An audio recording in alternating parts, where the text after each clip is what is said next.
If you are in the market for a small compact car with some character, then this LANCIA Ypsilon might be for you. My name is Peter, and together we are going to find out if this LANCIA Ypsilon is the one to pick over the Opel Corsa and the Peugeot 208, which share the underpinnings with this car. All Stelantis products, of course, so there's a lot of familiar elements in this car that we recognize from the other models. But this LANCIA Ypsilon has a very own character. Because of course LANCIA is a special brand with a lot of history and a lot of Italian flair, and it is no different in this modern interpretation of the Ypsilon. And it starts here in the front with a really own face, really different than the Opel and the Peugeot. It starts with this LANCIA visor-like strip on the front and this daytime running light with the full width LEDs and this upright one. Really own character right away. I'm not too sure about this LANCIA here on the front. There's also a large badge on the back. I would have preferred the LANCIA shield here, but I think overall it looks pretty characteristic right away. The same goes for these headlights. This is not the headlight design that you get from Opel and Peugeot either. So it's overall fresh, new, very different. You can see a few openings here that are covered up. This is the electric version. There's also a hybrid version available with the 1.2 turbo engine that we also know from Stelantis. When you get the hybrid, these are open, but of course with a battery-powered car, there is less cooling involved. So here they can be closed for aerodynamic efficiency. Great. Walking around the car, here in quite a nice blue color. Remember that for the inside later, because the seats and the fabrics match. LANCIA has done the same trick as Stelantis does across the range with these dark wheel arches, for example, to make the car look a little bit more chunky. I think it works with this dark color. If you go for a lighter color, I'm not too sure about it. But that dark theme continues here with the mirrors and this sort of large black center bit of the car with the blue roof and the blue bottom part of the car. I think it looks quite nice. But of course here from the side you clearly recognize that it's on the same platform as the Opel and the Peugeot, because it's a very familiar shape as far as that goes. Here in the back, the first LANCIA quirk, we got the shield, which looks kind of nice, but this door handle is here. That in itself is fine, but it's counterintuitive because normally you squeeze on the outside of the grip. Here you actually have to push in and turn this way. Very counterintuitive, quite annoying actually, because you constantly misgrab when you try to open the door if you don't pay attention. When we get to the back, the real LANCIA flair lights up once again with these round tail lights, which is a shape that we'll see in the interior a few times as well. And overall a really own character again. Big LANCIA letters here for the people behind you that don't know what you're driving, with the Ypsilon badge here as well. I think this is a really classy design, and I think it looks quite nice and very different again from the Peugeot and the Opel. Normal wiper, something we support, no nonsense with aerodynamics or extra hot rear window heating. Just a wiper that works great. And obviously we've got to have a look at the boot right away here as well. That's exactly the same as you get from the Peugeot and the Opel. I've put the charging cable in here for scale. Nothing crazy. This is not the car you're going to take on your ski holiday, even though technically speaking it's all possible, of course. But this is of course typically a family car or a second car that you're going to drive maybe before your first kid or with your first kid. So as far as that goes, size-wise, it's more than fine for a weekend away and driving your kids around town. All is well there. Here on the side we have the charging port. Let's cover that part right away as well. 100 kilowatts of fast charging and 11 kilowatt charging at home. Nothing crazy, but adequate, I'd say. There is a 51 kilowatt hour battery pack underneath with 48 usable kilowatt hours. So that gives you a bit of an idea on how long you have to charge for a top-up. Nothing too crazy, but I think it's sort of okay with this size car. I would have preferred a little bit more, like 120, 130 would have already been nice, but 100 kilowatts is what you're gonna get. With that 48 kilowatt hours of usable battery, you are looking at around 400 kilometers WLTP range. In the real world, 330, 350 is more realistic, especially when the weather gets a bit better and warmer. Inside this LANCIA Ypsilon, there is a lot to see.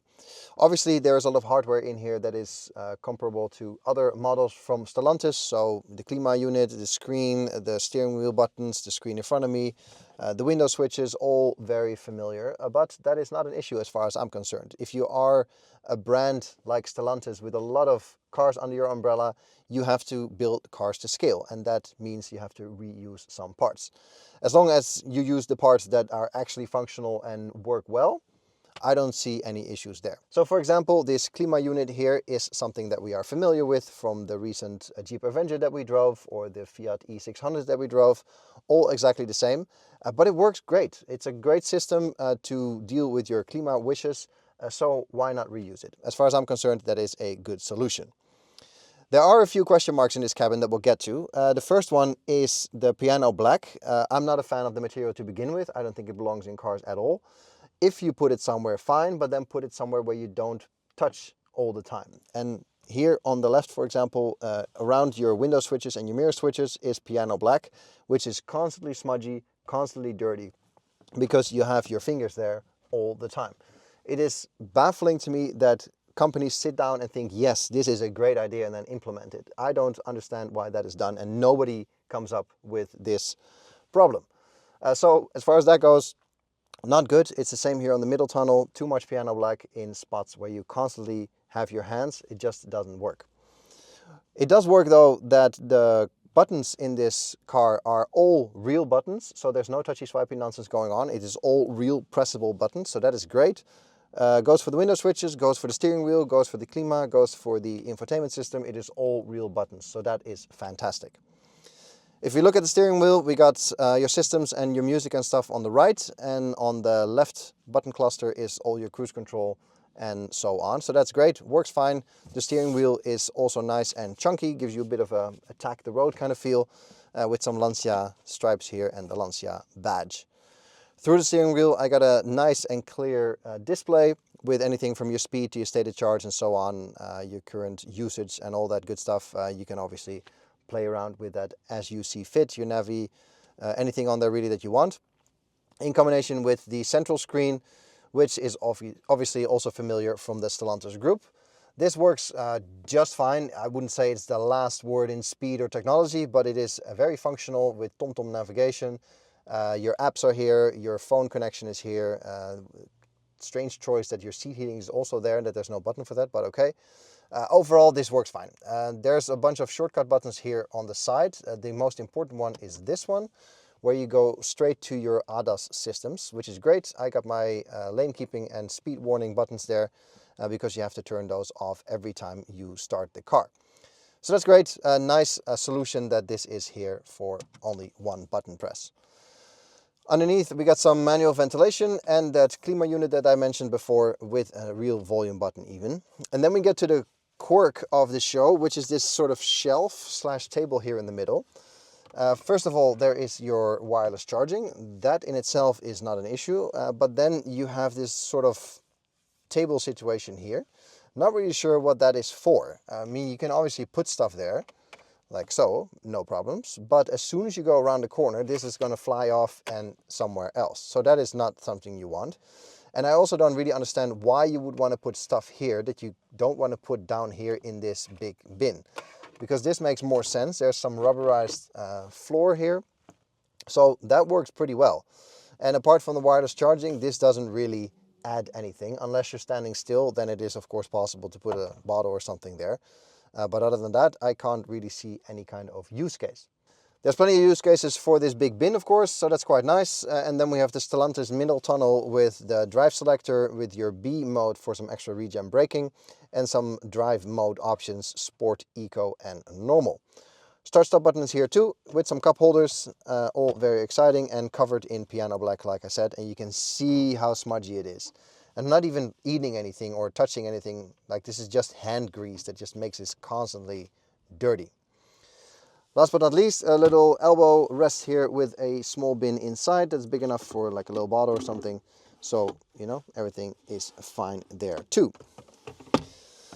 Overall, the cabin is not too bad. It's a bit dark in here because there's no panoramic roof or anything. So, you know, it's a bit on the darker side, especially when you go sit in the back, but it is okay. Special attention to the fact that this is not a crossover, but a low vehicle, despite even the battery pack being underneath. I quite like it. It is closer to the road. It makes you feel more connected with the car, and it also improves the driving experience overall. So I quite like this. I can sit low. I can sit in traffic rather than on top of the traffic. I quite like this driving position. So that's cool. The table, I'm not too sure about. We can see this shape coming back here in the door handles, for example, too, which looks great at first glance, but then you use it and you're like, it's just a bit too far forward. It should have been backwards. So there is a few quirks that, you know, you can have debates about if that's functional or not, but I suppose it does bring a sort of element of surprise and a different feel in this cabin than you get for the Opel and the Peugeot, for example. And that is further enhanced mainly by these seats. This is a sort of velour situation, or velvet, I don't really know what the official term is. It looks very nice, but you can see how quickly it gets dirty with lint and dust and hair and everything that falls from your skin. Not 100% sure if this is the best solution for a seat. And I'm also wondering how long this will stay nice, because if this is a car you're going to use for a couple of years and you're going to move around in it quite a lot, I think this will wear, and maybe not in a favorable way.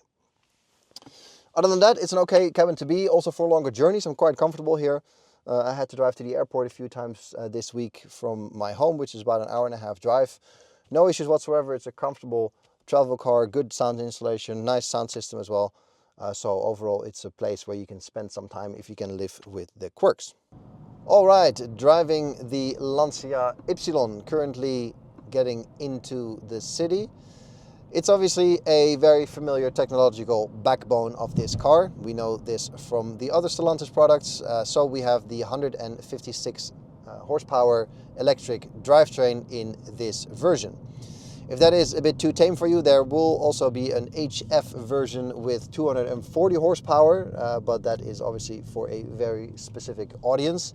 I think personally that this 156 horsepower in this car is actually quite alright. This is not a fast car by any stretch of the imagination, but it is more than fine. It's not a very large car, obviously, although it is slightly on the heavy sides with around 1,500 kilos. If you add a driver and a passenger and maybe some luggage to that, it gets a bit on the heavy side, I think, for this amount of power, but it is very drivable. In and around town, it's very easy to drive with the traffic, and also on the highway. There's no issues at all with getting on the highway, taking exits, overtaking, and all that kind of regular driving. So as long as you manage your expectations slightly that you're not going to be the fastest moving vehicle in all of traffic, but that it's, you know, very normal and accessible power, I think you're going to be more than fine with this car. And obviously this car's natural habitat is in and around town, and for that the size comes into play once again, where it's a nice car that is easy to park, is easy to place, but still has enough space inside for people and things. My kids are 8 and 11 and they still fit in the back, no issues whatsoever. I'm too big for the back seat, so you're not going to be transporting adults around too much, I think. In a pinch it's always possible, of course, but realistically speaking that's not going to happen. I also think that when you do have kids that are still in child seats, so not the maxi cozy baby seats, but the, let's say, toddler and bigger seats, you're going to have to be aware of the space or lack thereof in the back in relation to the passenger. So obviously when a kid has a large bulky seat and then needs a bit of space himself, the passenger needs to move forward a little bit. So that is something to take into consideration. As far as the space here in the front goes, it's quite nice. The seats are comfortable also for longer journeys, like I mentioned, and it is a place where you can really spend some time. Here in the back of the LANCIA Ypsilon, there is no good news for people my size. With my 1,83 m and 90 kilos, I don't fit behind myself and I'm hitting the roof with my head. So that is not ideal. If I move one over to behind my camera woman, it is a little bit better. You can see that the shape of the seat helps me to get quite a bit of extra leg room, and obviously this seat is a bit further forward, but I am still fully touching the roof with my head. So anybody taller than 183 is definitely not going to fit. Kids, obviously no issues. My kids are 11 and 8 and they fit back here no problem. So as far as that goes, all is well. And you can charge your children with the 2 USB ports in the center console. And those are really the only features you get back here. You get window switches and that is about it. This door panel, it all gets rock hard, so that is not the best solution, I think, although it is easily clean. But you do get the same seats as you get in the front, so that gives a nice balance to the interior back here. It is a little dark, like I already mentioned in the front, because there's no panoramic roof or something. So you're going to have to deal just with the light coming from the windows. And this headrest is strangely high, blocking quite a bit of my view. So that could also be an issue for kids. but luckily the car is not that long, so you do have a reasonably easy contact to the front of the car. As far as driving goes, the Peugeot that is on the same platform is slightly more on the comfortable side. This is slightly firmer. I would say that the Opel is somewhere in between. It's not firm to the point where it becomes unbearable or anything. It deals with bumps and speed humps and everything else quite nicely, also with road imperfections, all as well, but you can feel that there's a bit more heaviness to the suspension and also to the steering. No issues at all. It's just a character that Lancia gave to its car, maybe for a slightly more engaged driving feel. That said, this is not really a car that you're going to get for your driving engagement, I think. Not a car that you're going to pick if you have to attack some kind of twisty road or anything. It's not for that. It's a normal, small car for transporting people and things around town, I think. Without it getting exciting. There's not enough power for it to be exciting. It's a front-wheel drive only car. It's a little bit on the heavy side for excitement driving, so I don't think that the car is for that in any way. But taking that into consideration and accepting this for what it is, I think it's a fine driving car. It's easy to maneuver, it's easy to look around, the blind spots are not too bad, and also the mirror and the angles of the car make it easy to place in tighter spaces. So I think that's all that you really want from a car like this. Any downsides? Well, obviously you have to like the design. That is certainly not for everyone. Personally, I think the Opel is better looking, but that's me. And there's a few interior quirks here. Like I said, the table thing is not really my kind of thing, and also this circular door handle is not the best solution. So, you know, there's a few things here and there that you might not like or prefer. But overall, it's not too bad. The materials are fine, even though you do get quite plasticky as you go further down in the cabin, but I don't think that's an issue in cars like this. And overall, it's a very pleasant place to be, also for longer periods of time. After 2 weeks with this Lancia Ypsilon, I would personally go for the Opel body on this Stelantis platform. I prefer that in terms of styling and brand identity, but I can really imagine if you like Lancia, if you think the brand is cool and you have maybe something with the heritage, this might be a great option for you. The underpinnings are fine, the Stelantis platform is good. I think this is a great size car to drive around in as a first car when you're starting with a family, or as a second car when you already have a family. There's a lot of options and use cases for this car that I think fit a lot of people. If you prefer this styling over the Opel or the Peugeot, then you know who you are. For all the other people, you can have those other models. And obviously you can have this same platform in a slightly higher crossover variety as well. All around, it's quite a nice package, and I think this electric powertrain is quite nice as well, as long as you have the correct expectations. That's all I got for you in this video. Thanks for watching. Give it a thumbs up if you like it, and a sub to the channel is always appreciated, of course. And I'll catch you guys in the next one. Cheers!